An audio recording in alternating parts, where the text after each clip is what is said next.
Imagine Skyblock limiting its usual resources, only leaving behind a singular tree floating alone in the void, begging one question to be answered: can you still beat the game?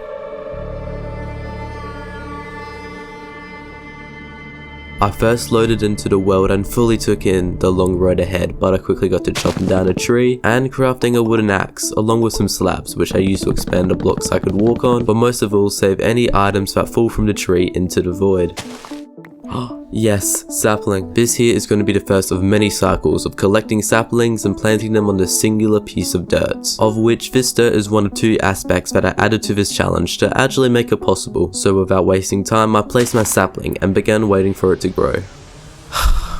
Come on, any day now. Finally.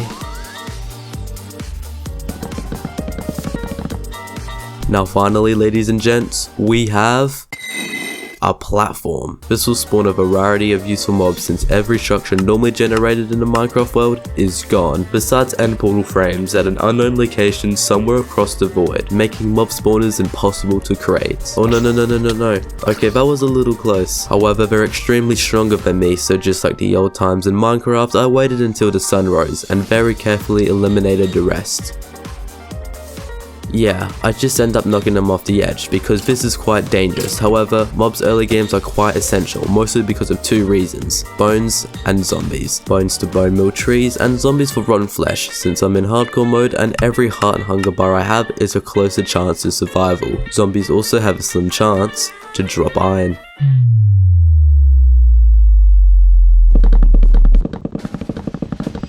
I just collected quite a bit of wood. Why, you may ask? Well, we need to get down there. This small platform in the middle of the void is surprisingly really inefficient, due to the fact that I have to play it safe so I don't perish to any damn creepers. But if I build it down low, more mobs will spawn, and if you're wondering how that will help, just trust me. The only complication is how on earth are we gonna descend 130 blocks to the bottom of the void. Luckily, that's when these blocks come in handy. Literally, they're in my hand. So with this little contraption, we can actually place one block downwards, and if we do it again, we can go another one block down. This might take a while.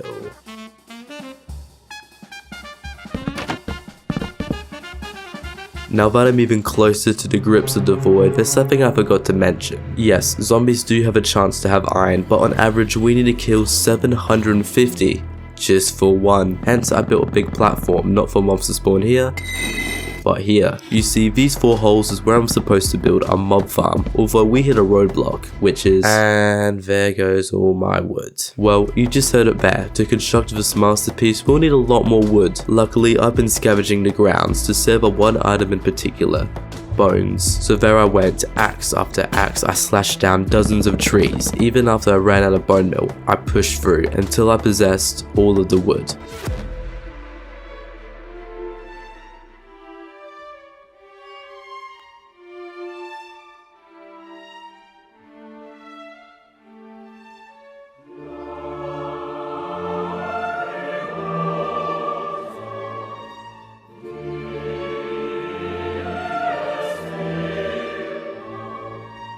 Over 13 hours of work, all put towards 7 iron ingots. But why? What was all of this grinding for? Cauldron. What mysteries does this cauldron possess, you wonder? You see, when it rains very, very slowly, a cauldron will fill up with water. Water being one of the 2 main sources needed for a nether portal, so I could enter that old gloomy place and adventure outwards towards that scary unknown. Yep, the sky is looking dry. Not anymore. That actually didn't take too long. I really wish I didn't say that, because little did I know how many cycles of rain I actually needed. I went back and forth doing little tedious tasks like killing mobs, checking the cauldron, getting unlimited carrots, checking the cauldron, again making the platform more safe, crafting more cauldrons, but ultimately just waiting for more rain cycles to fall upon my world until, at long last,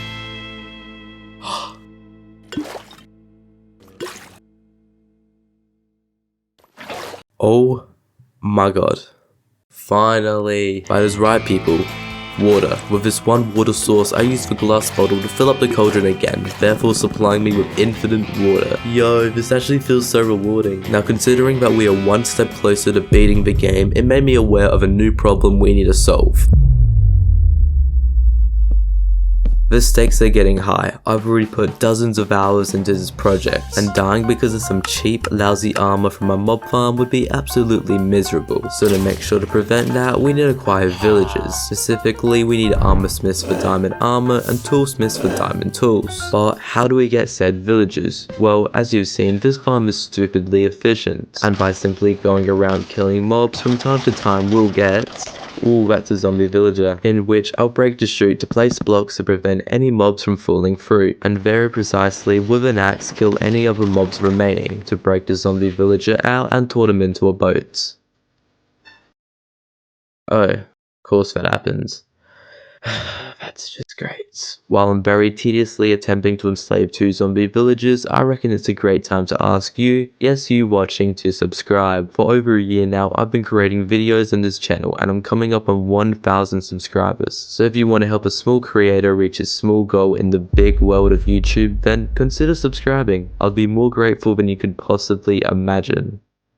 Alright, I'll stop seeking subscribers and get to the point, of which to cure a zombie villager, we'll need to splash them with a potion of weakness and force a golden apple down their throats. Okay, seriously, who came up with that, and how does it make any sense? While that question may never be known, I can answer your question about the witch. As commonly known, a witch will throw a variety of potions at a player, with the possibility of one being weakness. I just have to stand side by side with the zombie villager until they're hit with weakness. However, in the meantime, I'll separate the witch to her own remote island, because well, she's bloody annoying. At least on the other hand, crafting golden apples aren't annoying, due to the recipe only needing an apple and some gold. Although I'm lying, this isn't gold.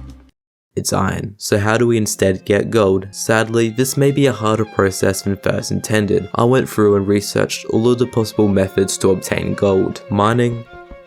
Pretty self-explanatory. Chest loot, as previously stated, I'm playing in an empty world, with nothing but a tree and an end portal at an unknown whereabouts. Breed a cluster of pigs, and by using their recently tamed water, drown some zombies into drowns and kill them for the copper to craft a lightning rod. And place it near the group of pigs until the lightning strikes and kill the pigmen to finally attain the gold they dropped. This was gonna work until I realized I only have a singular piece of dirt, and pigs only spawn in grass. In addition to this, I have no other way to obtain it, making it an impossible item to wield. Gather batches of gold armor from my mob farm and smelt it down into nuggets, which therefore can be crafted into ingots. At last, an easy way. Maybe this is the path.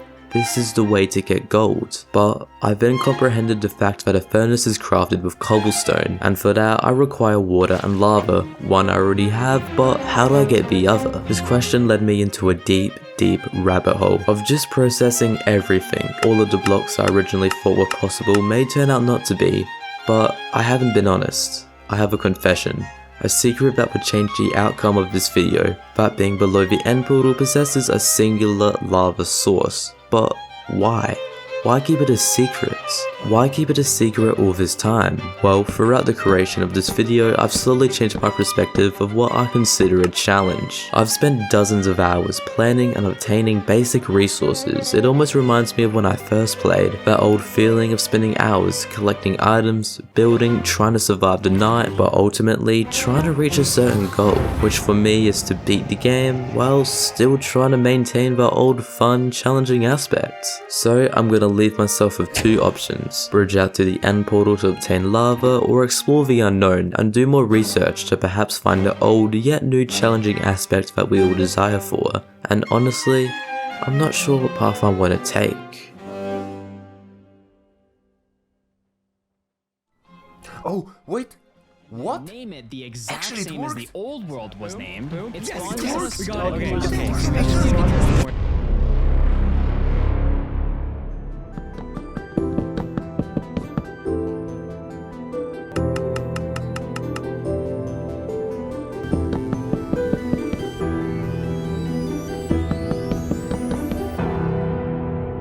I looked, I searched, and I explored that unknown, coming to the conclusion that I don't want to be like other YouTubers. I don't want to downgrade my world to exploit a bug from years ago. I don't want to glitch chunks into my world to obtain impractical items. I'd rather spend my time, my challenge, completing a more practical route, while still facing that challenging aspect. Because after all that, is it even a challenge? Is it even that old feeling we all desire? Like this lava, one bucket won't be enough, so how do I expand it? Going down a path like this, one that still remains questions to answer, is better in my opinion, cause I just want Minecraft to feel like what it used to. But with that roadblock out of the way, I last set up that postponed cobblestone generator, resulting in me flexing to my Discord server, which you guys should join. Or not, just do whatever. I don't care.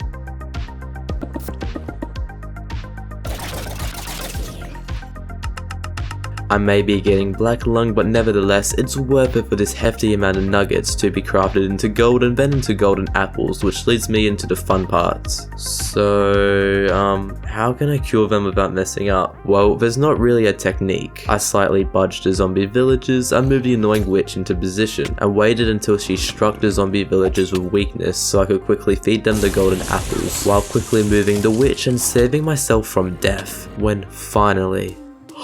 Yes, we have the villager. And not too soon later followed the second transformation, allowing me to break them free and to place a composter, along with a blast furnace. The composter being our best source for emeralds due to the fact that we can supply ourselves with unlimited amounts of carrots, which can be traded in, resulting in dozens of emeralds. But not really. Villagers have a restriction of how much they can trade each day. Alright guys, it's time to make some love. Just to be clear, I was talking about the villagers. To breed the villagers, we need to acquire two things. First, we need countless more carrots to supply this new family with enough food, and maybe for some extra stock trading. Yeah, we're bold. Now to give fair villager rights, I returned to the original platform to kill spiders, because they drop string which can be crafted into wool and wool into beds. However, this method here is just way too slow for my liking, so I remodeled the platform in a way where I can solely farm spiders at a semi-efficient rate. Meaning they have enough to start oh my god, oh god, oh my god. It's a child. Since I'm currently a Minecraft YouTuber, I'm gonna skip that part about children and talk about the simple progression of turning a small family of villagers into a rich, thriving civilization, of which I'm gonna follow a simple 4-step plan, consisting of farming carrots, killing spiders, trading with villagers, giving out jobs, and ultimately going through and repeating this process of trying to expand the villager population.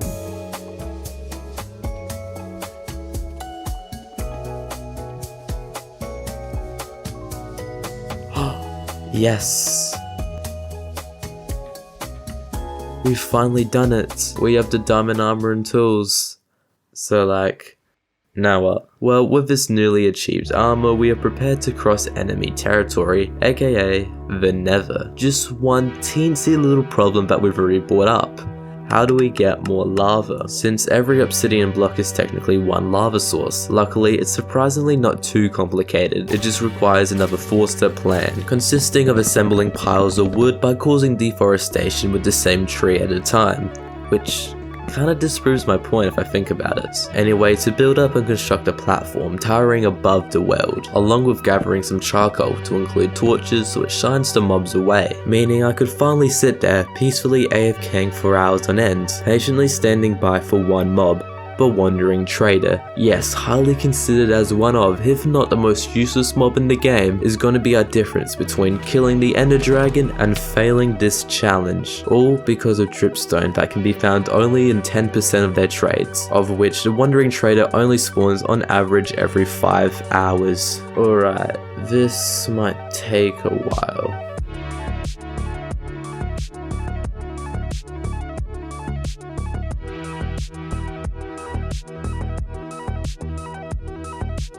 Oh my god, that took like, bro, I don't even know.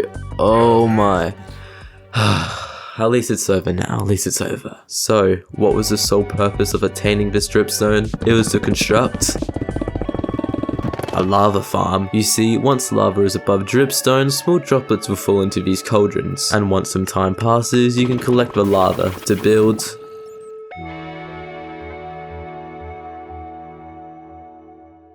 the beginning of the end. All starts with this new world of possibilities, the Nether. However, we're only here for one thing in particular, to locate the bounding box of a Nether fortress. Because if you didn't know, even though the Nether fortress is gone, mobs can still spawn within a straightforward platform, or in this case, a box, as long as it's in said bounding box. And if you're wondering how I could possibly know where it was, just alright,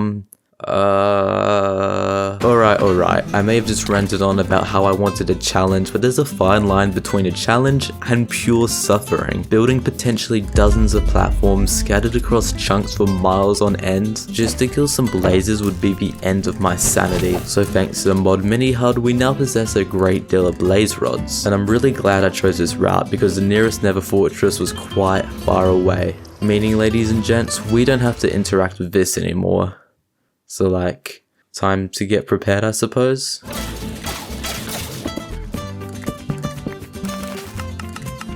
Alright, I think I'm almost ready, yeah. I just had to acquire ender pearls, which wasn't too tedious thanks to this little box, where I could poke mobs through this hole since my mob farm is too short for endermen to spawn. But at last, after some procrastination and second doubts, I made my way to the portal, and took the big leap of lighting it, and jumping in.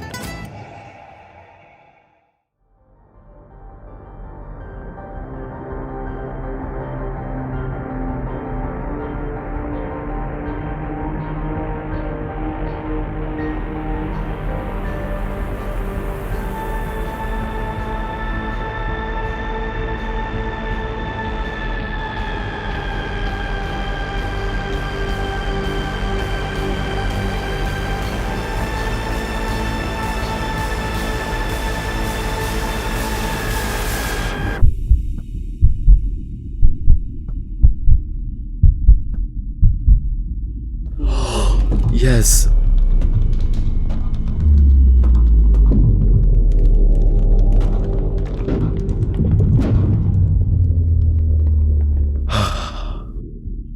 Wow. I had done it. I finished the goal I set up to beat. I completed the task the way I wanted, by exploring the old challenging aspects. Right? That was what I wanted, that was what I did, but it feels like I didn't fulfill my desire, and now as I take a step back, I know why. As soon as I created the world, I had every step planned ahead, from the first tree to the final blow of the dragon. Is something so predictable really enjoyable? Is it fun using programs like Chunkbase to find the portal, or Mini HUD to find a bounding box? After over a decade of playing the game, do I still get that old pleasure and that fun challenging aspect from when I first played?